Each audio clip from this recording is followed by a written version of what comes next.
从1月4日下午开始，演员李明德在社交平台陆续发布14条内容，开撕三人行剧组和男1号马天宇，怒指马天宇唯独剧本不来、走戏迟到、被剧组开除、被经纪公司压榨等。马天宇、剧组方面以及导演均已作出回应。风波的源头是电视剧《三人行》，这部剧由锋芒和朝野影视出品，贺宇端执导，主演为马天宇、李明德、梁国荣、徐梦洁。三人行的开机时间定在2024年12月29日，电影如期开机。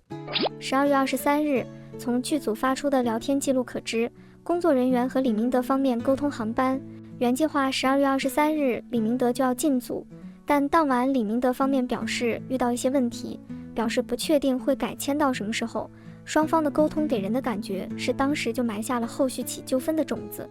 12月26日上午，聊天记录显示李明德在酒店房间打杂，工作人员透露李明德心情很差，屋子里叮叮咚咚的。这也意味着李明德即便在12月23日没能如期进组，那么最迟在12月25日也抵达长春，这才有了12月26日的损坏酒店财物。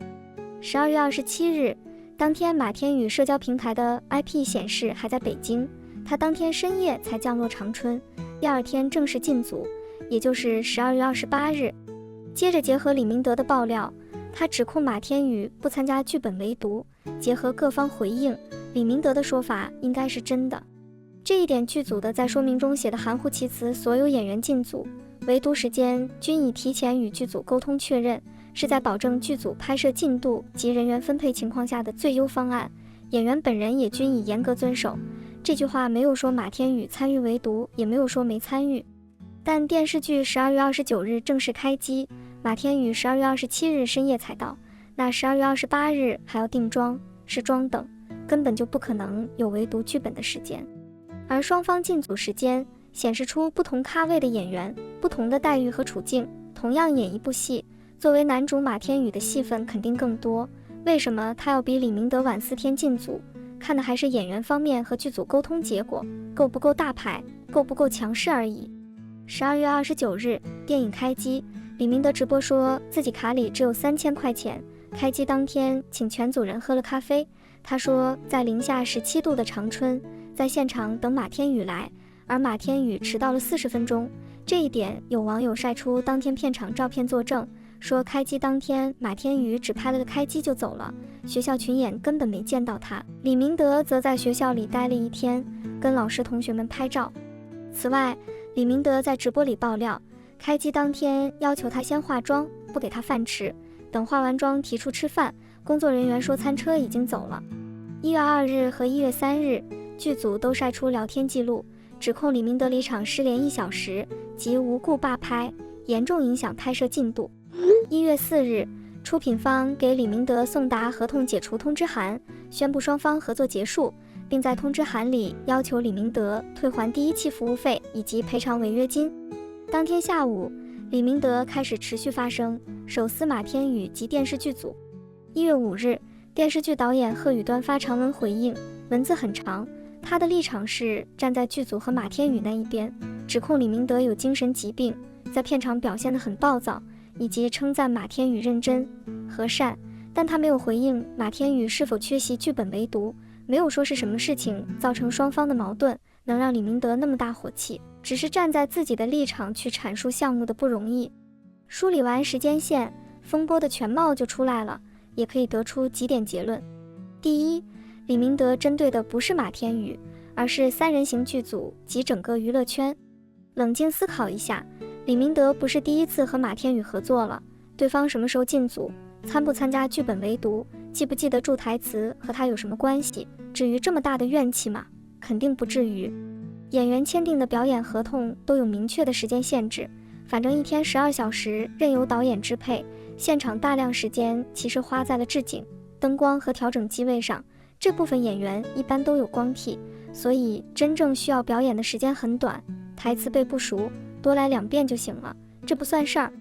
只能说李明德是懂炒作的，说到底他所遭遇的不爽都是三人行剧组的问题，是执行导演、casting、现场工作人员的问题，和马天宇无关，但只有将矛头指向马天宇才有关注，有流量，所以这次风波，马天宇是躺枪了。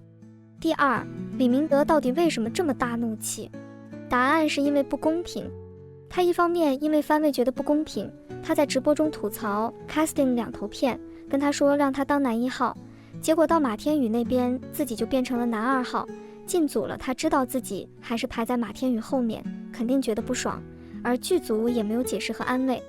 另一方面是待遇上觉得不公平，结合李明德发布的所有细节不难看出，他觉得自己从头到尾都没有被尊重，经纪公司分了自己的片酬，结果让自己一个人进组。自己到了长春，发现马天宇还没去，最后马天宇比自己晚了好几天，自己先去了化妆，剧本围读，还不给早饭吃。马天宇应该是有专门的化妆师，自己没有，所以每次化妆要和其他演员一起在化妆车上，经常要等，所以才有了聊天记录里的最多等20分钟得排到他。剧组没有给李明德安排房车，但是给马天宇安排了。从李明德的文字能够看出，他不想用拍摄场地的公共厕所，想去房车上厕所，但被现场的场务阻止了，他觉得自己没得到尊重。有意思的是，导演的回应其实又一次证实了这一点。导演提到李明德有专车、化妆车，等于承认了他没有房车。专车指的是片场到酒店往返的商务车，这个是演员的标配，但房车很可能整个剧组就只有马天宇给配了。这些小细节堆积到一起，慢慢凝聚成了很大的怨气，导致双方在现场摩擦不断，最终上升到打砸酒店、拍摄失踪，直至双方解除合作。第三，李明德的问题是太把自己当回事了。李明德可能觉得自己够大牌了，但在别人的剧组里，在和马天宇一起时，他咖位肯定不够，剧组给他的待遇是一般小演员的待遇，但他想要和马天宇一样的权益，结果争取不到，这种落差是三方发生矛盾的核心原因。但平心而论，能进入这行，有一定知名度，已经远远好过普通上班的牛马了，可他就是不满足，太把自己当回事了，想要房车，想有专门的化妆，不想和工作人员共用厕所。如果他平常心一点，就不会有这么多问题。当然，回到第一点，李明德针对的其实是整个娱乐圈，他这次等于扯下了这个圈子的虚伪面纱，这就是个大的名利场，演员在现场论流量排辈，而不是论演技好坏。大牌演员有商务车，有房车，吃的喝的也和工作人员不同，小演员则没有这些待遇，甚至不知名的演员连专门的商务车都没有，要和工作人员一起坐大巴。第四，李明德再惨也比普通人强，只是这一回栽了。重点来看这份合同解除通知函里面列出的4点，等于公开了李明德的片酬。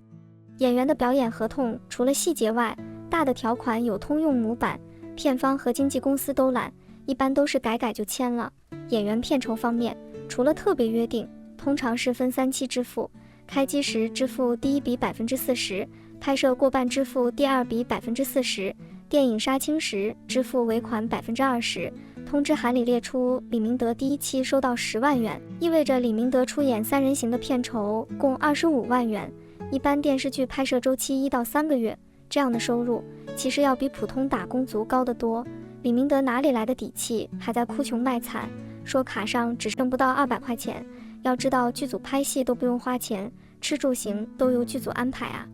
而且如果顺利的话，这笔钱李明德还不用跟公司分账。这部分有个细节，原经纪公司和宋传媒回应称，和李明德去年12月底协商解约，且没有分李明德的片酬，而通知函是发给李明德和德心应手影视。查询可知，这家公司由李明德独资成立，成立时间是去年10月份。现在看来，从那时起，李明德就开始为自己自立门户铺路了，为的就是不把钱分给公司，但他只盯着钱，却忘了一点，经纪公司固然分你的片酬，但也帮你和剧组沟通，做你的后盾，维护各项权益，有了问题会帮你解决。当和宋传媒撤出，李明德在剧组成了真正意义上的孤军奋战，谁还会在意你？肯定会被欺负、被霸凌、被不平等对待啊。然而这次他和资方决裂，面对资方提出的10万元违约金索赔以及近万元的财务损坏赔偿，也没有公司给他兜底，只能他自己承担，算是赔了夫人又折兵吧。最后，我的态度还是支持李明德，他的行为动机是好是坏先不说，重要的是他此举相当于将影视行业的虚伪面纱扯开了一道口子，让大家一窥那些大牌明星的真面目。片场就应该人人平等，大家将心思都用到创作上，但为什么要分出来明确的等级？凭什么大牌演员在房车上化妆，小演员就要挤在一起在化妆车上排队化妆？凭什么大牌就开小灶，吃更好的饭菜，有水果和饮料，而小演员和工作人员就只有一份盒饭？房车已经成了影响作品品质的东西，有了房车，大牌演员就会一直坐在房车上，开机了才下来拍几个镜头。如果李明德这次能稍稍改变行业现状，也不枉他的牺牲了。